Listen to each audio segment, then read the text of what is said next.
They thought this day would never come, but Hulk Hogan's final goodbye shook the wrestling world to its core. From emotional tributes to tearful moments, the wrestling legend's farewell brought fans, family, and friends together in one unforgettable day. In this video, we take you inside Hulk Hogan's funeral procession, capturing the raw emotions, heartfelt speeches, and untold stories from those who knew him best. Witness the moments that made fans cry, wrestlers reflect, and the wrestling community stand still. The man who once embodied the very spirit of professional wrestling, the icon who told generations to say their prayers and take their vitamins, was laid to rest. Hulk Hogan, the Immortal One, made his final walk, not to the ring, but to eternity. It was a day no fan ever truly believed would come. For decades, Hogan seemed larger than life, immune to time itself, a towering figure in red and yellow who had survived the toll of the road, the controversies, the surgeries, and the endless grind of fame. But on this day, the cheers were silent, the arena replaced by a quiet procession, and the roar of the crowd replaced by the sound of muffled sobs and slow, deliberate footsteps from his Clearwater, Florida mansion, where the private service was held, to the streets lined with mourners. Every moment of Hogan's final goodbye was steeped in emotion. Family, lifelong friends, and fellow wrestlers gathered in a scene both intimate and monumental, a farewell fit for the man who redefined an industry. It didn't begin with a public announcement from WWE or a press release filled with corporate platitudes. It began with whispers, messages sent quietly between close friends, former tag partners, and road agents who had shared countless miles with Hogan in rental cars and locker rooms. The message was short, devastating, and almost surreal. He's gone. Word spread quickly, first among the wrestling community, then across sports media, and finally to millions of fans who had grown up watching Hogan slam giants, pose under the lights, and tear his shirt down the center before launching into battle. But now the battle was over. As the sun rose over Clearwater on the morning of the funeral, the Hogan estate was transformed. His front gates, usually guarded by a discreet security presence, were adorned with flowers sent by fans from all over the world. Bouquets in red and yellow lined the driveway.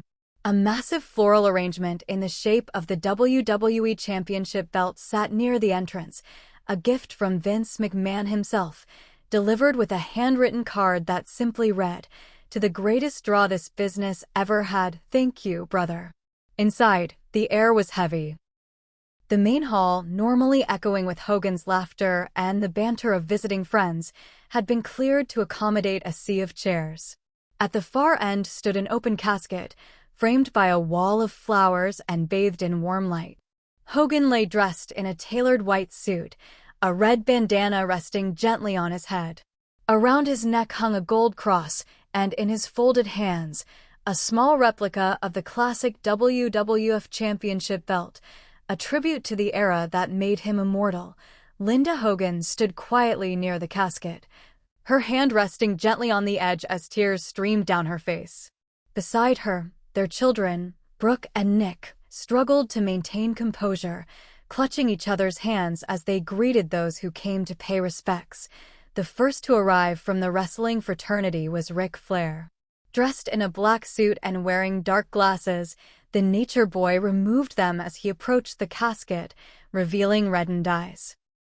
He placed his hand on Hogan's chest, whispered something only he would ever know, and then stepped back, wiping away tears. Later, Flair would tell a close friend, "We were rivals, we were partners, but more than that, we were survivors. And now I'm the last one left from our battles." Others followed: Stone Cold Steve Austin, The Undertaker, Triple H, and John Cena, each approaching with the reverence one might reserve for royalty. The Undertaker, ever the stoic figure, stood motionless for several minutes, his head bowed, lips moving silently in prayer. Cena knelt, kissed his fingers, and touched Hogan's hands, his voice breaking as he whispered, "Thank you for paving the way." Outside, the crowd grew. Fans who had been standing for hours held signs, "Hogan forever," "Thanks for the memories," and chanted softly, "Thank you, Hogan," in a rhythm that rose and fell with the breeze. Then came the moment that shattered whatever composure the room still had. Jimmy Hart, Hogan's longtime manager and friend, stepped to the podium.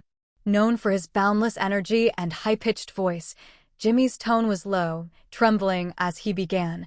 "I met Terry Bollea before the world met Hulk Hogan," he said, his voice cracking on the name. "And let me tell you, the man was just as big as the character. He was my brother. We traveled the roads together, we fought through highs and lows together, and he was always there for me. Even when the cameras were off, even when the arenas were empty, he was still the guy who believed in me." Jimmy paused, swallowing hard as tears streamed freely down his face. The room was silent except for the sound of muffled sobs. We all knew he was larger than life, but we forget sometimes that even the largest lives come to an end. "But, Hulkster, you're still immortal to me." After Jimmy stepped away, the procession began. Hogan's casket was closed, the lid lowering slowly, a sound that seemed to echo in everyone's chest. Brooke Hogan leaned forward, placing a single yellow rose on top before stepping back into her brother's arms. The pallbearers, Ric Flair, The Undertaker, John Cena, Triple H, and two of Hogan's closest non-wrestling friends, took their places. Slowly, they lifted the casket and began the walk out of the mansion, through the gates, and into the Florida sun.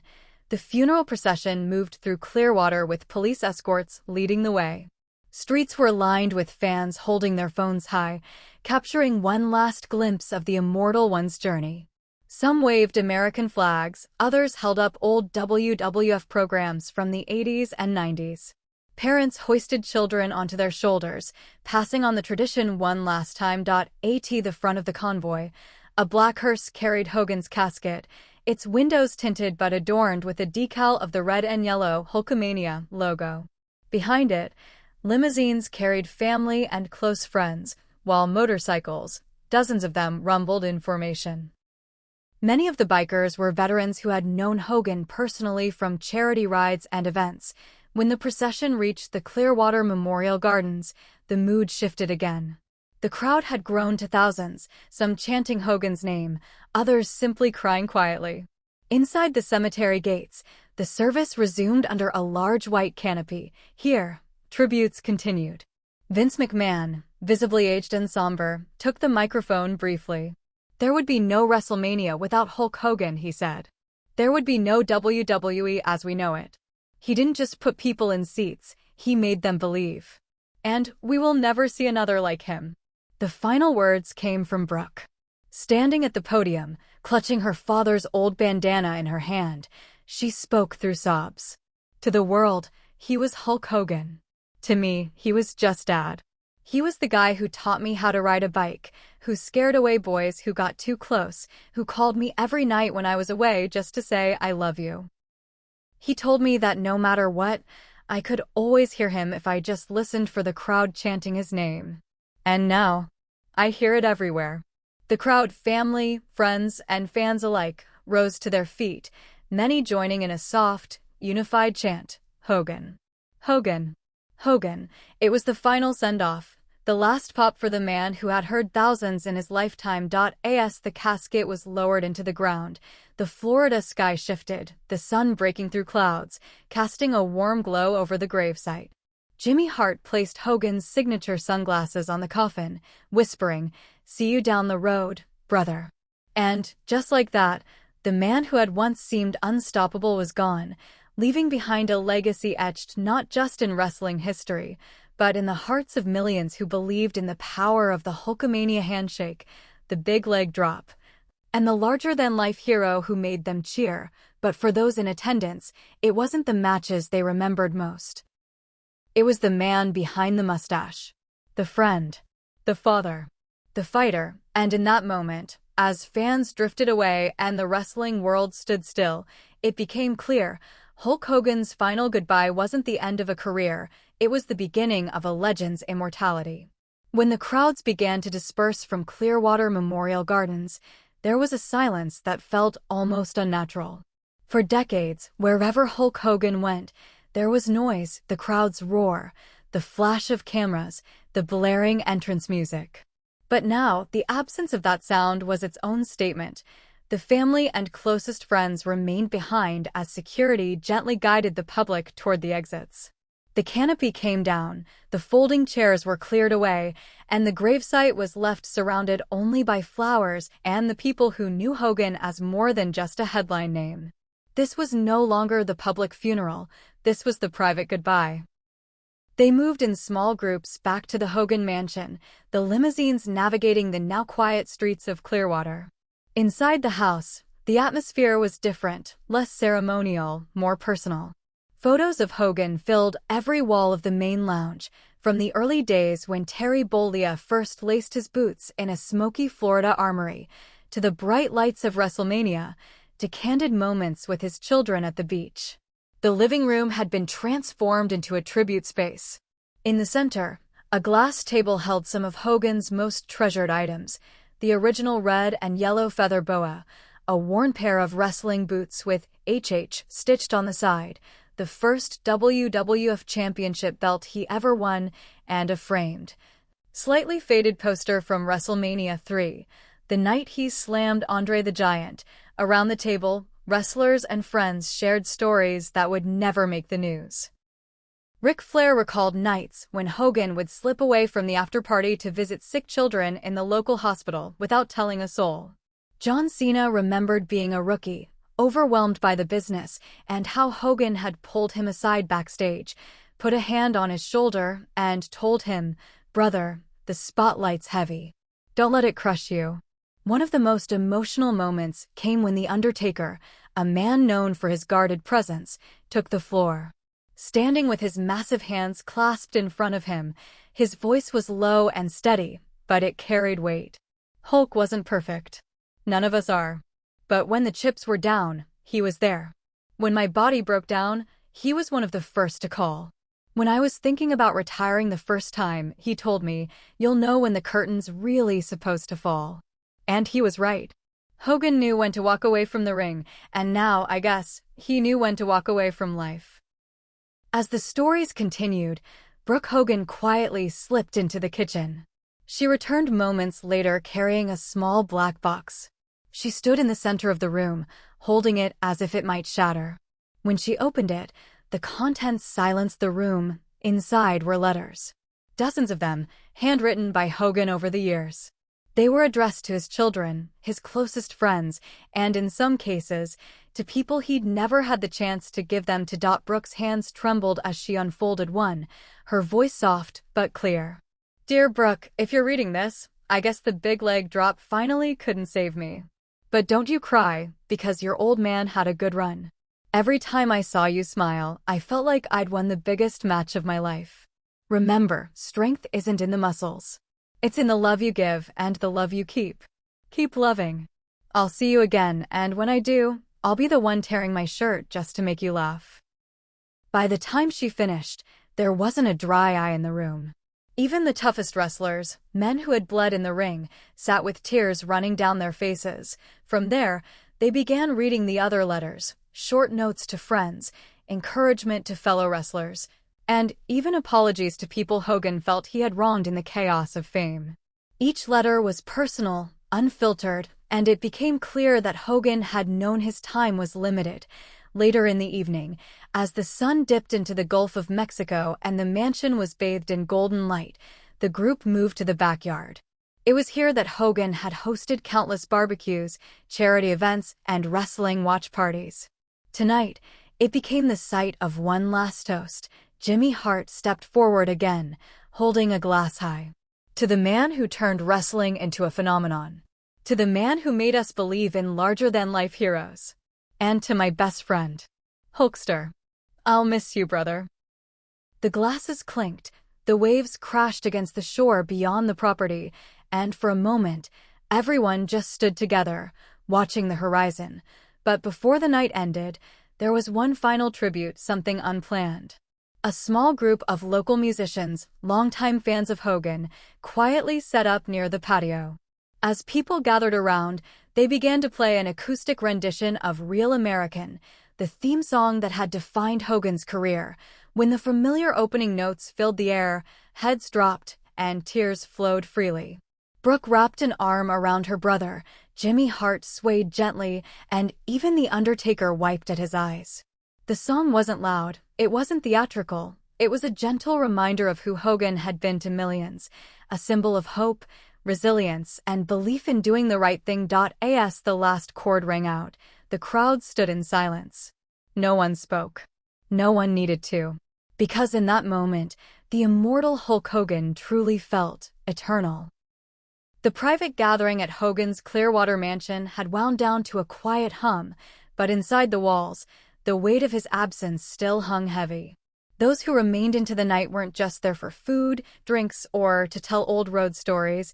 They were there because they couldn't bring themselves to leave. It was as if walking away from the house meant admitting that Hogan was truly gone. In the corner of the living room, Vince McMahon sat almost motionless. The man who had built an empire alongside Hogan in the 1980s now looked aged in a way few had ever seen. His hands rested on his knees, his gaze fixed on a framed photo of himself and Hogan standing in the ring after WrestleMania 3. In the picture, both men were smiling, bathed in the glow of flashbulbs. Tonight, Vince's eyes told a different story, one of gratitude, guilt, and finality. It was no secret to those close to him that Vince and Hogan's relationship had gone through its share of storms. Business disagreements, creative disputes, and periods of silence had defined parts of their later years. But just 3 weeks before Hogan's passing, the two had shared one final conversation. And according to a close friend, it was unlike anything they'd ever had before. Hogan had called Vince late in the evening, his voice tired but clear. "Brother," he said, "I don't know how much longer I've got, but I wanted you to hear it from me. No regrets. We made magic. We changed wrestling forever. And if I had to do it all again, I'd do it the same way." Vince, normally a man of stoic composure, reportedly struggled to respond. All he could say was, "Thank you for trusting me with Hulk Hogan." Hogan chuckled, replying, "We both know you never owned Hulk Hogan. The people did." It was a moment of mutual understanding, the realization that for all the business they had done, what they had really built together was something that belonged to the fans. That phone call was the last time Vince heard his friend's voice. As the evening wore on, more untold stories began to surface, not about the man in the ring, but the man outside of it. Hulk Hogan's final weeks had been spent quietly, away from the cameras. He had been working on what he called his last run, not in wrestling, but in giving back. In his private office, tucked away in a desk drawer, organizers found a stack of envelopes addressed to fan clubs, children's hospitals, and old colleagues. Each contained a personal letter, a photo, and in some cases, signed memorabilia that Hogan had set aside specifically for them. One letter, addressed to a children's hospital in Tampa, read, "I can't make it in person this time, but I wanted to make sure the kids know Hulk still believes in them. Tell them to say their prayers, take their vitamins, and never give up. Hulkamania is forever even when I'm not around to run wild." There was also a small, leather-bound notebook filled with Hogan's handwritten thoughts from the past year. Some entries were simple, reflections on a sunny morning, or a note about enjoying coffee on the balcony. Others were more profound, as if he knew his time was near. "I've wrestled in front of millions, but the best moments were quiet ones. Walking on the beach with Brooke. Playing guitar in the living room. Calling an old friend just to laugh about nothing. If anyone asks, tell them the real secret to life isn't fame, it's love." In one particularly moving section, Hogan had laid out a request for his funeral that only a handful of people knew about before today. He wanted every guest, before leaving, to take home a small token, a piece of the red and yellow. Inside a closet near the front door, Brooke had discovered a box filled with hundreds of neatly folded red and yellow bandanas, each with Hogan Forever stitched in gold thread. She and Nick quietly handed them out to guests as they departed, fulfilling their father's wish. As the night drew closer to midnight, the final handful of guests gathered on the back deck overlooking the Gulf. The waves rolled in under the moonlight, and the sound seemed to carry Hogan's spirit. Ric Flair, Vince McMahon, Jimmy Hart, The Undertaker, John Cena, and a few others formed a small circle. No speeches, no cameras, just silence, and then a simple toast. Jimmy Hart broke it, his voice trembling, but loud enough for everyone to hear. To the greatest there ever was, and the brother I'll never stop missing. Glasses clinked softly in the night. Somewhere in the distance, a lone motorcycle engine revved, a sound Hogan would have loved. It was as if the universe had decided to punctuate the moment with a reminder of who he was, loud, proud, and unforgettable. When the last guests finally left, Brooke and Nick stood in the doorway, looking out toward the road.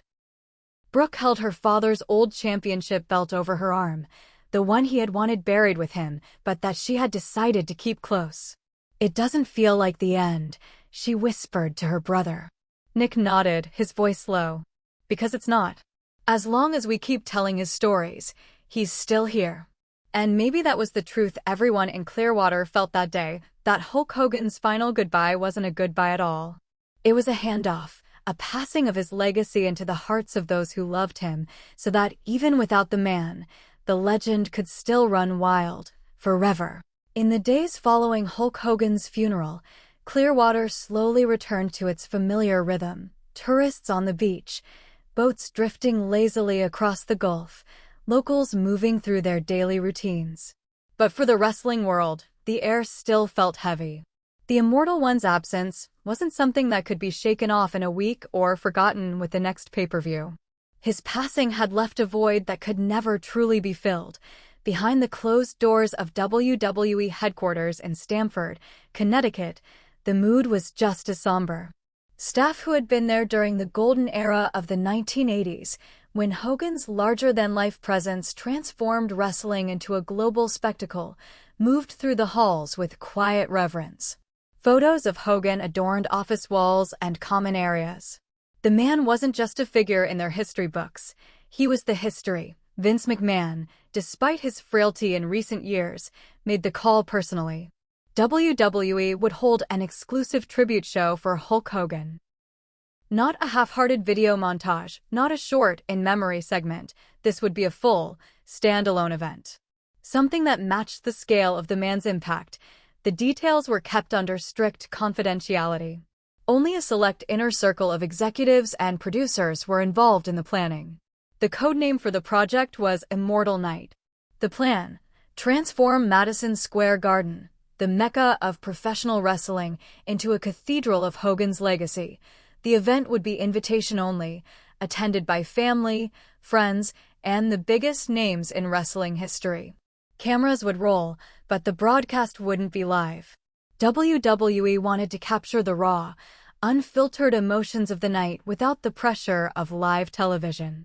Fans would see it later, packaged with never-before-seen footage from Hogan's career, personal interviews, and exclusive behind-the-scenes moments. Word of the tribute leaked just slightly, enough to spark whispers online. Fans flooded social media with speculation. Would The Rock be there? What about Macho Man Randy Savage's family? Would Vince and Hogan's family stand together on stage?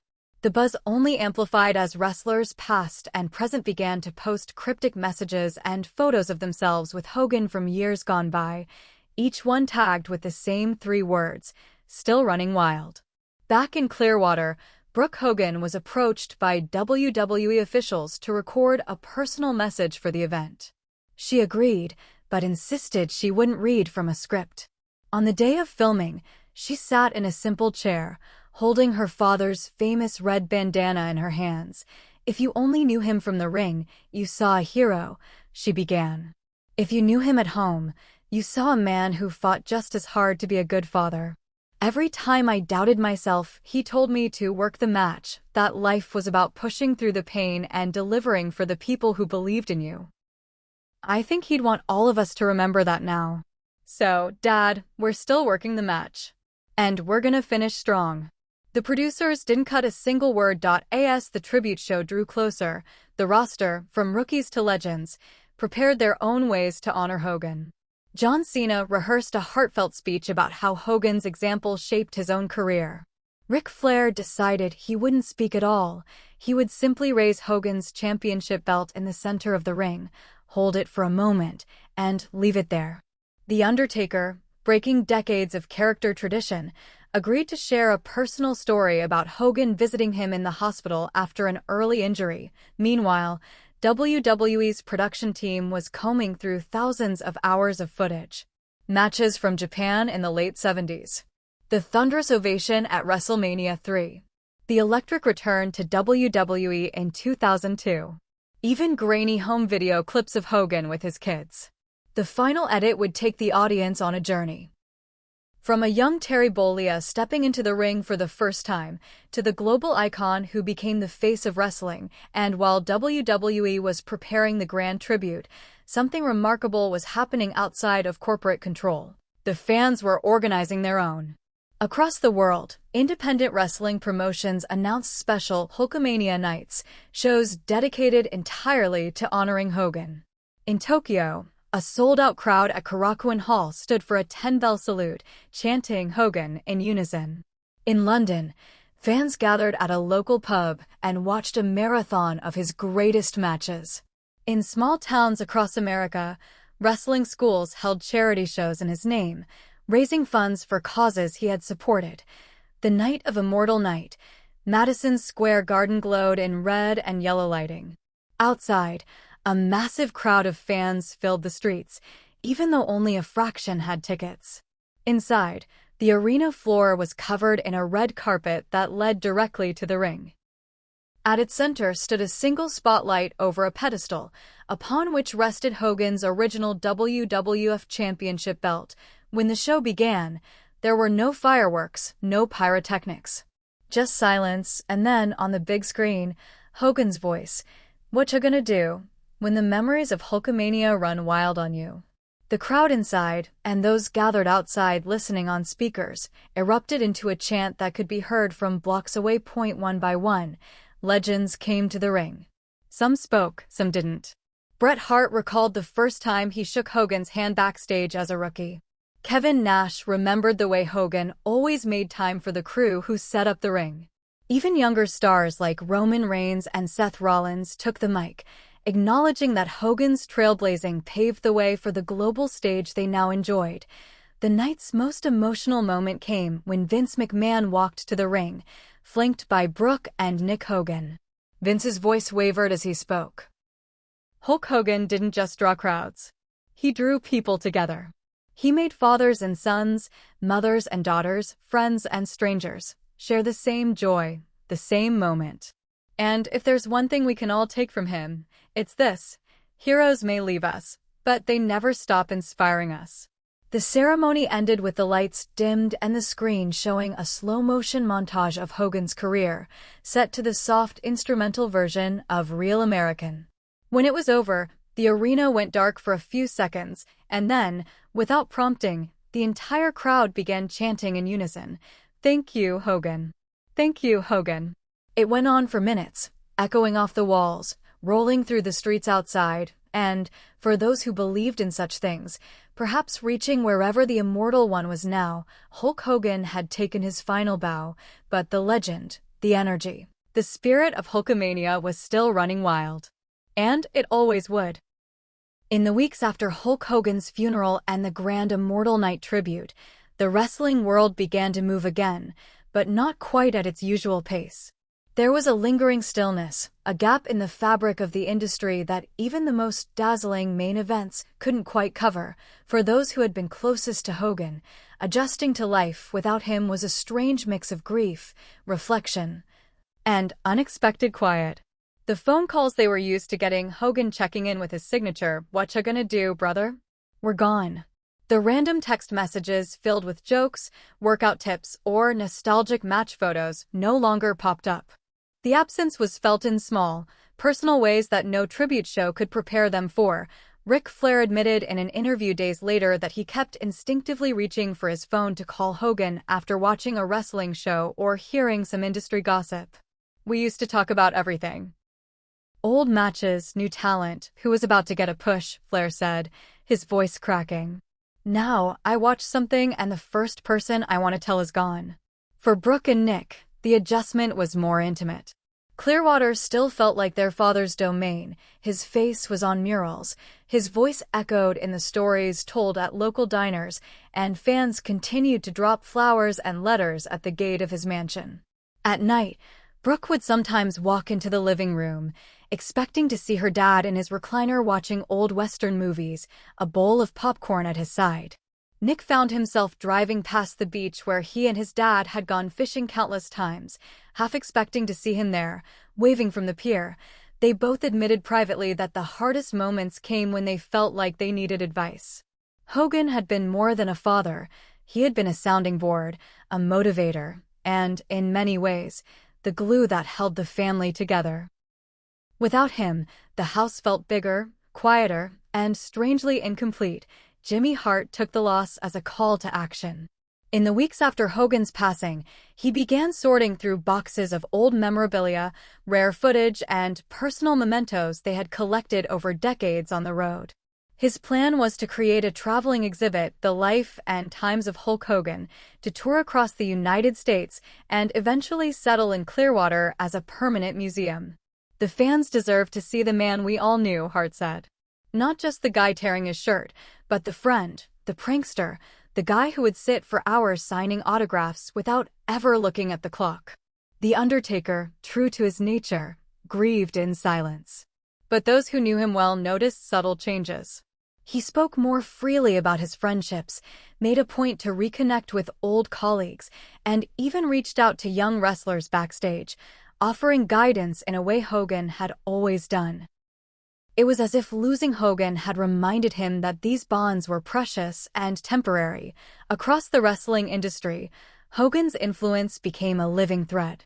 Promoters, wrestlers, and fans began adopting his catchphrases during shows. Young wrestlers paid homage in their gear, flashes of red and yellow, feather boas, bandanas, subtle nods to the man who had paved their way. Even in Japan, where Hogan had wrestled before becoming a global icon, promotions held 10-bell salutes before main events, but the most touching moments came from the fans themselves. Letters poured into Hogan's family from around the world, stories of meeting him at an autograph signing, of how watching him as a kid gave them confidence, of how his motto of training, saying prayers, and taking vitamins had inspired real-life changes. Some fans wrote about how Hogan's larger-than-life persona had gotten them through childhood illnesses, bullying, or loss. One letter from a father in Ohio read, "When my son was battling leukemia, we watched Hogan matches every night. We'd chant Hulkamania together before bed. He's healthy now, and he still has the red and yellow bandana Hogan sent him in the mail. Thank you for giving my boy hope when we didn't have much." Brooke read that letter aloud during a small family dinner. It was the first time in weeks that the table filled with smiles instead of silence. Meanwhile, WWE began quietly discussing a permanent Hall of Fame wing dedicated solely to Hogan, not just a plaque or a ring, but a full-scale installation chronicling his career, his charity work, and his role in transforming wrestling into a cultural force. Vince McMahon reportedly told producers, "We owe it to him to make sure no one forgets just how much of this business came from him." Clearwater also began its own memorial efforts. The city council voted to rename a stretch of the beachfront walkway, Hogan's Run, with a bronze statue to be placed near the pier. Hogan in mid-pose, cupping his ear to the crowd. Fans would have a place to gather every year on his birthday, to remember the man who brought the spotlight to their quiet coastal city. But for all the public memorials, the truest sense of Hogan's presence was felt in the small, unseen moments. When Brooke caught herself humming Real American while cooking breakfast. When Nick walked past his dad's old gym bag and caught the faint scent of leather and aftershave. When Jimmy Hart's phone lit up with Hogan's name, not because the man was calling, but because Hart had never been able to bring himself to delete the contact. Hulk Hogan had been a performer, a hero, a larger-than-life character. But in death, he had become something even more lasting. A constant reminder that no matter how many matches you win, no matter how loud the cheers get, it's the connections you make outside the ring that keep your legacy alive. And so, in the weeks after his passing, the wrestling world adjusted. Not by moving on, but by carrying Hulkamania forward. Not in sold-out arenas, but in the hearts of those who had lived it, loved it, and promised to keep it alive, because some goodbyes don't end the story. They just make sure we tell it louder. 1 year later, the world woke up to a date that no wrestling fan could forget. The anniversary of Hulk Hogan's passing wasn't marked on calendars in quiet ink, it was etched in the hearts of millions. And while the pain of losing him hadn't faded, something unexpected had happened over those 12 months. The day had transformed from a period of mourning into a worldwide celebration of Hulkamania. From the early morning hours, social media was awash in red and yellow. Hashtags like #HoganForever, #StillRunningWild, and #ImmortalHulk trended in over 40 countries. Fans changed their profile pictures to classic images of Hogan posing with his hand cupped to his ear. Others posted personal stories, not about watching him in the ring, but about what his energy, optimism, and larger-than-life charisma had meant to them growing up. In Clearwater, Florida, the heart of the celebration beat the loudest. The beachfront promenade, now officially renamed Hogan's Run, was draped in banners and flags bearing his famous logo. The bronze statue near the pier, Hogan in full pose, feather boa around his neck, had been polished to a golden shine for the occasion. By midday, thousands had gathered at the statue, some in full Hulkamania cosplay, others wearing vintage merchandise they had treasured for decades.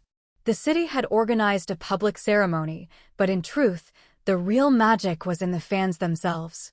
Strangers shared memories, swapped collectibles, and started spontaneous chants of Hogan, Hogan, that rolled down the beach like waves. At noon sharp, the crowd fell silent for a 10-bell salute, the sound carrying over the water. Then, just as the final bell faded, the opening guitar riff of Real American blasted from speakers along the boardwalk. The crowd erupted, waving their arms, some laughing through tears, others raising their hands to the sky. Across the globe, the tributes were just as passionate. In Tokyo, New Japan Pro Wrestling held a special exhibition match with both competitors wearing red and yellow trunks. In London, an open-air wrestling festival included a giant screen showing WrestleMania 3 in its entirety. In Mexico City, luchadors entered the ring wearing bandanas with Hogan Forever embroidered in gold. WWE's own contribution was a special primetime broadcast simply titled Forever Immortal. It wasn't a rerun of Immortal Night, this was new. The company had spent the past year collecting footage, fan-submitted videos, and never-before-seen clips from Hogan's personal archives. Viewers saw him in quiet moments backstage, laughing with crew members, mentoring young talent, and singing along to music during long car rides between shows. Perhaps the most emotional segment came near the end of the broadcast, when Brooke and Nick Hogan appeared on screen together. Standing side by side, they addressed the camera directly. "A year ago today, we said goodbye to our dad.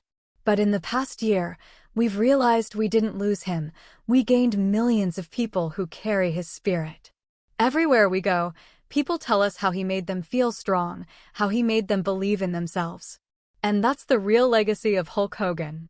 So keep training, keep saying your prayers, keep taking your vitamins, and keep running wild, brother." The screen then faded into a montage of fan-submitted clips from around the world. Children flexing their muscles, elderly fans in nursing homes wearing Hogan shirts, entire families standing in their living rooms cupping their ears in the classic pose. Back in Clearwater, the day didn't end with the ceremony. As the sun began to set, the community organized what they called the Last Walk. A parade of motorcycles, classic cars, and floats covered in red and yellow streamers rolled down the waterfront. Jimmy Hart rode in the lead car, holding one of Hogan's old championship belts high above his head, waving to the crowd with tears in his eyes. The parade ended at Hogan's statue, where hundreds of fans had placed flowers, letters, and even old action figures at its base. Brooke stepped forward with a single yellow rose, placed it carefully on the pedestal, and kissed her hand before pressing it to the bronze. As night fell, the pier lit up with red and yellow spotlights. On the horizon, fireworks exploded over the Gulf. Not the usual 4th of July variety, but bursts shaped like stars and lightning bolts, a nod to the icon's colorful ring gear. The music of Real American played one last time over the loudspeakers, and the entire crowd sang along, voices echoing into the night. For those who were there, and for the millions watching online, the feeling was the same. Hulk Hogan hadn't truly left.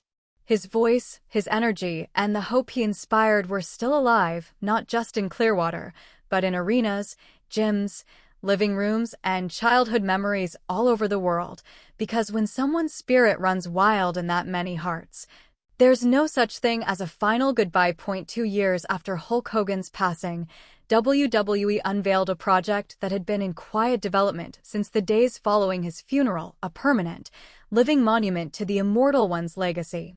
They called it the Hulk Hogan Hall of Fame Pavilion. Located inside the WWE Hall of Fame complex in Orlando, Florida, it wasn't just a single room with memorabilia. It was an entire wing, designed to feel like a journey through Hogan's life, both inside and outside the ring. From the moment fans stepped through the double doors, shaped like the entrance ramp of an 80s wrestling arena, they were immersed in the red and yellow glow of Hulkamania. The pavilion opened with the Origins section, a recreation of the small gyms and local venues where a young Terry Bollea first learned to wrestle. Visitors could see his original training gear, faded and worn, and hear his voice in recorded interviews about the early days of struggle. From there, the path led into the Immortal Era, a massive gallery showcasing his WWF glory days. Original ring gear hung in glass cases, including the iconic feather boas, ripped tank tops, and boots scuffed from legendary matches. A life-sized video wall replayed Hogan's most famous moments. The slam on Andre the Giant at WrestleMania 3, the "Whatcha Gonna Do, Brother" promos, the crowd-shaking entrances. Fans could stand on a replica of the old WrestleMania stage and pose in the spotlight while crowd noise roared through hidden speaker. The Beyond the Ring section revealed the Hogan few had seen charity events, visits to children's hospitals, and quiet family moments. One display case held a letter from a young cancer patient that Hogan had kept in his wallet until the day he died. Another showed photographs of him mentoring rookie wrestlers, some of whom had gone on to become champions themselves, but the most emotional stop on the tour was the Memorial Chamber. At the center stood a full-size bronze statue of Hogan in his signature pose, cupping his ear to the crowd, his mouth wide in that famous grin.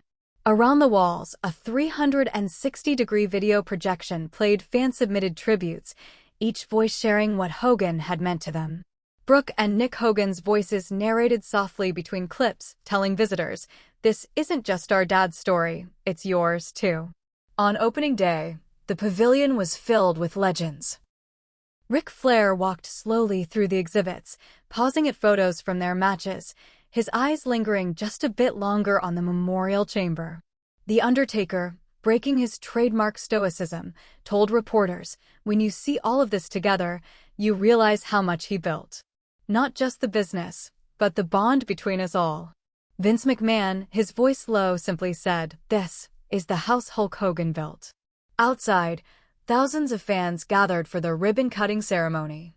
Brooke and Nick took the stage, joined by Jimmy Hart and a lineup of WWE Hall of Famers.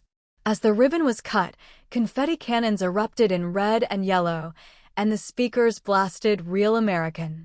The crowd sang every word. It didn't take long for the Hogan Pavilion to become more than just an exhibit, it became a pilgrimage site. Fans from all over the world began planning trips to Orlando just to see it. Wrestling podcasts recorded live from its halls. Independent wrestlers came to pay their respects, often leaving their own ring gear in a small tribute case near the exit.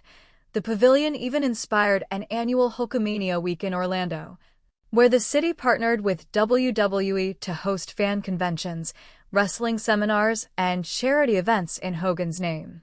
The week culminated with a candlelight gathering at the pavilion's Memorial Chamber, where fans stood shoulder to shoulder, holding their red and yellow bandanas high. Brooke later admitted that the pavilion had given her something she hadn't realized she needed, a way to still feel connected to her father every day. "It's not just a museum," she said in an interview. It's a place where people keep his energy alive. I walk in here, and I can almost hear him saying, "Brother, look at this crowd." For WWE, the pavilion became a model for honoring legends not just with plaques and speeches, but with spaces where fans could walk through their heroes' journeys, feel their presence, and carry their stories forward. And for the fans, it was a reminder of a truth they already knew. Hulk Hogan may have left the ring, but he would never leave their hearts, because in every chant, every pose, every kid who still ties a red bandana around their head before pretending to drop the big leg, Hulkamania is still running wild. 5 years after Hulk Hogan's passing, the world of professional wrestling looked very different, yet his shadow still stretched over every ring, every arena, every crowd that roared in unison. The young wrestlers who now headlined WWE events had grown up on his matches. Some had been children sitting cross-legged in front of TVs in the 1980s and 1990s, watching him slam giants and command arenas with nothing more than a cupped ear and a single word, "Brother." Others had been born long after his peak years, but still studied his promos, his presence, and his mastery of connecting with an audience. It wasn't just his image on posters or his voice in video packages that shaped them. It was the blueprint he left behind. Hogan had taught, directly or indirectly, that wrestling wasn't just about moves, it was about making people feel something. And that lesson had carried forward into a new era. The WWE Performance Center, a giant mural of Hogan, stood along one wall, shirt ripped open, eyes locked on the crowd, every muscle flexed. Trainers told rookies that this was the standard, not the body, not the fame, but the connection. If you can make them believe like he did, one coach would say, "You'll last forever." That year, WWE announced a special broadcast to mark the 5th anniversary of Hulk Hogan's passing. The title was simple, Hulk Hogan, Forever Running Wild. It aired across every major platform, free to watch, because, as Vince McMahon put it, Hulk wouldn't want anyone to buy a ticket to this one. This one's for everyone.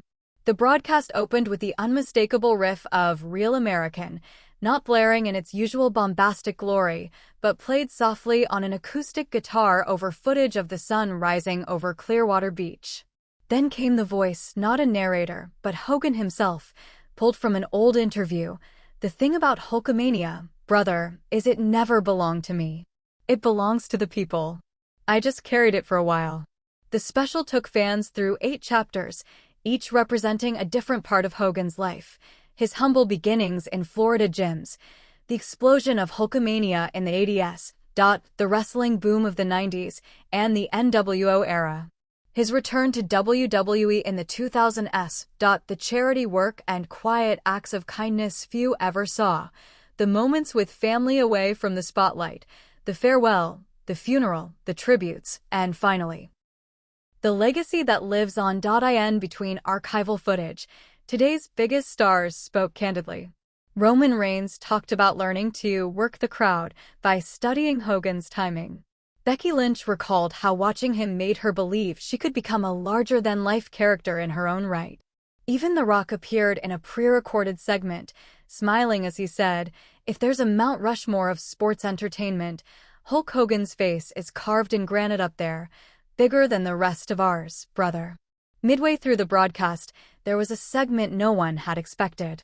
It was a never-before-seen message Hogan had recorded privately just months before his passing. Sitting on his back porch in Clearwater, wearing a simple t-shirt and baseball cap, he looked straight into the camera. "If you're seeing this, I guess I'm not around anymore. But listen to me, don't let that be the end of the story. Keep training. Keep saying your prayers. Keep taking your vitamins. And above all else, keep believing in yourself, because if Hulkamania could teach you one thing, it's that you're stronger than you think. I love you all. Now go run wild." When the segment ended, the camera cut to the memorial chamber in the Hulk Hogan Hall of Fame Pavilion. It was filled wall-to-wall with fans holding their red and yellow bandanas in the air.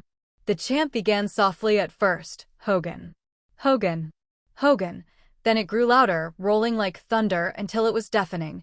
The broadcast closed with a slow zoom on the bronze statue of Hogan in the pavilion.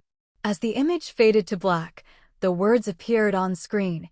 Heroes get remembered. Legends never die.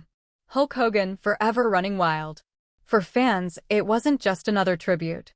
It was a reminder that while the man had been laid to rest years before, the energy he created, the belief, the connection, the joy, was still alive in every chant, every child flexing in front of a mirror, every arena that still erupts when the first note of real American plays. Hulk Hogan's final goodbye had been spoken long ago. But in truth, there was never a goodbye at all, because Hulkamania will always be here. 1 minute ago, the wrestling world stopped. The man who once embodied the very spirit of professional wrestling, the icon who told generations to say their prayers and take their vitamins, was laid to rest. Hulk Hogan, the immortal one, made his final walk, not to the ring, but to eternity. It was a day no fan ever truly believed would come. For decades, Hogan seemed larger than life, immune to time itself, a towering figure in red and yellow who had survived the toll of the road, the controversies, the surgeries, and the endless grind of fame. But on this day, the cheers were silent, the arena replaced by a quiet procession, and the roar of the crowd replaced by the sound of muffled sobs and slow, deliberate footsteps from his Clearwater, Florida mansion, where the private service was held, to the streets lined with mourners. Every moment of Hogan's final goodbye was steeped in emotion. Family, lifelong friends, and fellow wrestlers gathered in a scene both intimate and monumental, a farewell fit for the man who redefined an industry. It didn't begin with a public announcement from WWE or a press release filled with corporate platitudes. It began with whispers, messages sent quietly between close friends, former tag partners, and road agents who had shared countless miles with Hogan in rental cars and locker rooms. The message was short, devastating, and almost surreal. He's gone. Word spread quickly, first among the wrestling community, then across sports media, and finally to millions of fans who had grown up watching Hogan slam giants, pose under the lights, and tear his shirt down the center before launching into battle. But now the battle was over. As the sun rose over Clearwater on the morning of the funeral, the Hogan estate was transformed. His front gates, usually guarded by a discreet security presence, were adorned with flowers sent by fans from all over the world. Bouquets in red and yellow lined the driveway. A massive floral arrangement in the shape of the WWE Championship belt sat near the entrance, a gift from Vince McMahon himself, delivered with a handwritten card that simply read, "To the greatest draw this business ever had, thank you, brother." Inside, the air was heavy. The main hall, normally echoing with Hogan's laughter and the banter of visiting friends, had been cleared to accommodate a sea of chairs. At the far end stood an open casket, framed by a wall of flowers and bathed in warm light. Hogan lay dressed in a tailored white suit, a red bandana resting gently on his head. Around his neck hung a gold cross, and in his folded hands, a small replica of the classic WWF Championship belt, a tribute to the era that made him immortal. Linda Hogan stood quietly near the casket, her hand resting gently on the edge as tears streamed down her face. Beside her, their children, Brooke and Nick, struggled to maintain composure, clutching each other's hands as they greeted those who came to pay respects. The first to arrive from the wrestling fraternity was Ric Flair.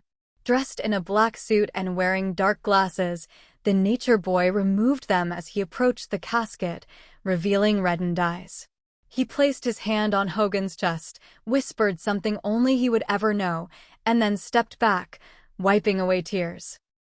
Later, Flair would tell a close friend, "We were rivals, we were partners, but more than that, we were survivors. And now I'm the last one left from our battles." Others followed: Stone Cold Steve Austin, The Undertaker, Triple H, and John Cena, each approaching with the reverence one might reserve for royalty. The Undertaker, ever the stoic figure, stood motionless for several minutes, his head bowed, lips moving silently in prayer. Cena knelt, kissed his fingers, and touched Hogan's hands, his voice breaking as he whispered, "Thank you for paving the way." Outside, the crowd grew. Fans who had been standing for hours held signs, "Hogan forever," Thanks for the memories, and chanted softly, "Thank you, Hogan," in a rhythm that rose and fell with the breeze. Then came the moment that shattered whatever composure the room still had. Jimmy Hart, Hogan's longtime manager and friend, stepped to the podium. Known for his boundless energy and high-pitched voice, Jimmy's tone was low, trembling as he began. "I met Terry Bollea before the world met Hulk Hogan," he said, his voice cracking on the name. "And let me tell you, the man was just as big as the character. He was my brother. We traveled the roads together, we fought through highs and lows together, and he was always, always there for me.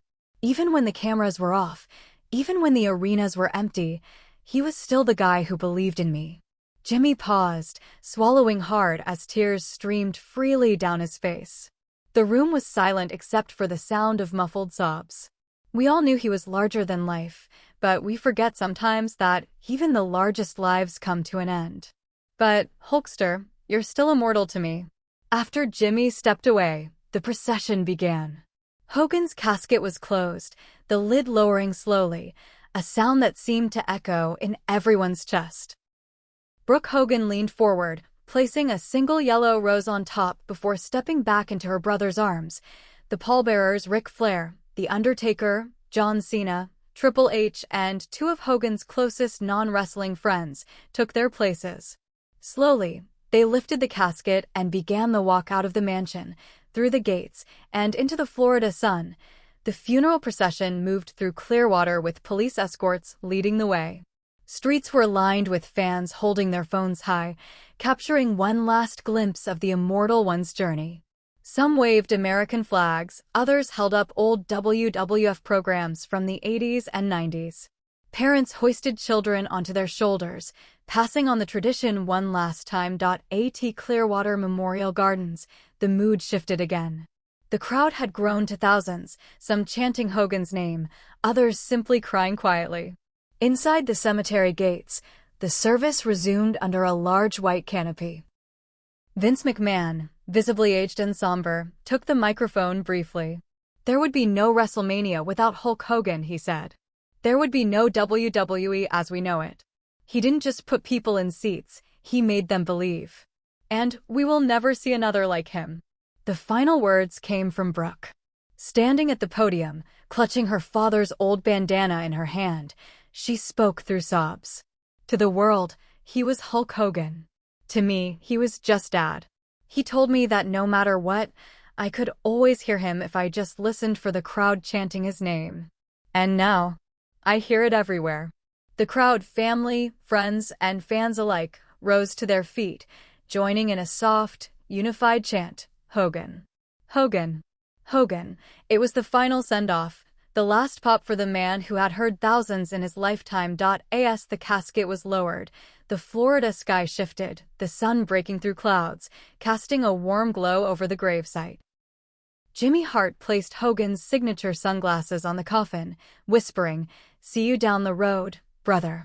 And, just like that, the man who had once seemed unstoppable was gone, leaving behind a legacy etched not just in wrestling history, but in the hearts of millions who believed in the power of the Hulkamania handshake, the big leg drop, and the larger-than-life hero who made them cheer. It was a day no fan ever truly believed would come. For decades, Hogan seemed larger than life, immune to time itself, a towering figure in red and yellow who had survived the toll of the road, the controversies, the surgeries, and the endless grind of fame. But on this day, the cheers were silent, the arena replaced by a quiet procession, and the roar of the crowd replaced by the sound of muffled sobs and slow, deliberate footsteps. From his Clearwater, Florida mansion, where the private service was held, to the streets lined with mourners, every moment of Hogan's final goodbye was steeped in emotion. Family, lifelong friends, and fellow wrestlers gathered in a scene both intimate and monumental, a farewell fit for the man who redefined an industry. It didn't begin with a public announcement from WWE or a press release filled with corporate platitudes. It began with whispers, messages sent quietly between close friends, former tag partners, and road agents who had shared countless miles with Hogan in rental cars and locker rooms. The message was short, devastating, and almost surreal. He's gone.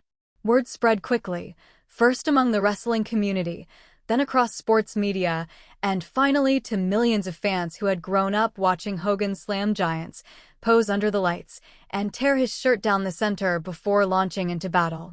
But now, the battle was over. As the sun rose over Clearwater on the morning of the funeral, the Hogan estate was transformed. His front gates, usually guarded by a discreet security presence,